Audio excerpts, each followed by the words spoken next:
This is Magnificent Gizmos and Gadgets for the iPod. I'm playing this on the iPod Touch. And this is a fun puzzle game for those of you who like engineering-style games and games where you have to get something from point A to point B by using a variety of objects and engineering tactics and tools and things.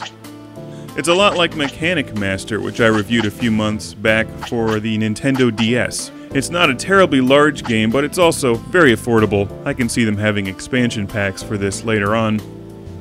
The concept is simple. You build gizmos to get the pink ball into the red box. After you complete building a gizmo, if you like it, you can save it. I'll show you a number of pre-made gizmos that I previously made.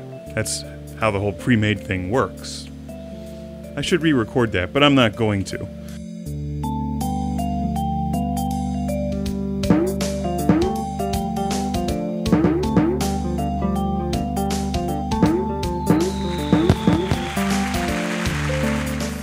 Gizmos are machines or devices that you make out of wheels and beams and the objects supplied to you at the bottom of this screen.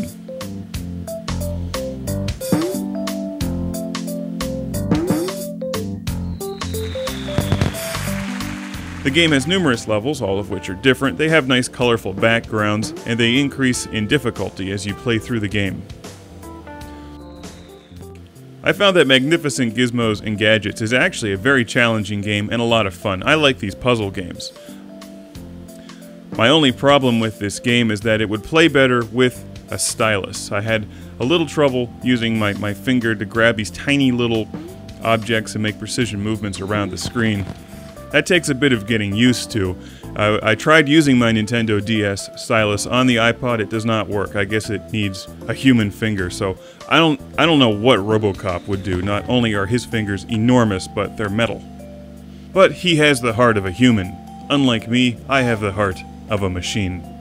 Speaking of machines, let's build one. I'm going to make a catapult this time to try and make that pink thing go left.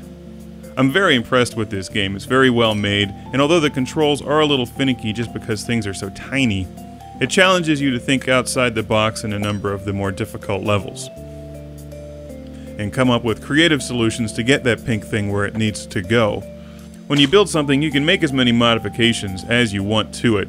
You play with unlimited time, but it's timing you, which offers replay value if you're into challenging yourself to come up with new devices.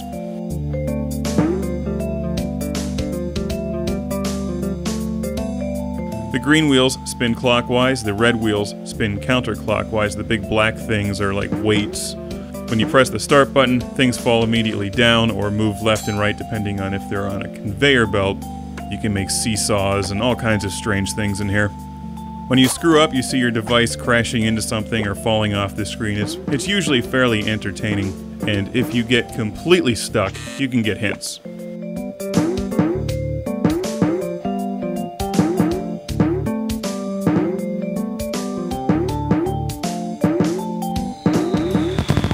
Given the price of this game and the amount of enjoyment you should get out of it if you're into this kind of game, Magnificent Gizmos and Gadgets is a good value. One of the cool things about this game is you can frequently get through levels by building things that don't work exactly as you might expect them to work. I found myself using some trial and error in certain levels to get through the game, other ones were more obvious. If you're into games like this where you build machines and devices and try to solve puzzles and you have an iPhone or iPod Touch, Magnificent Gizmos and Gadgets is very well made, a solid game. It looks nice, it's smooth, plays well, and it will challenge you to create gizmos and gadgets that are, hopefully, magnificent, or at least somewhat magnificent.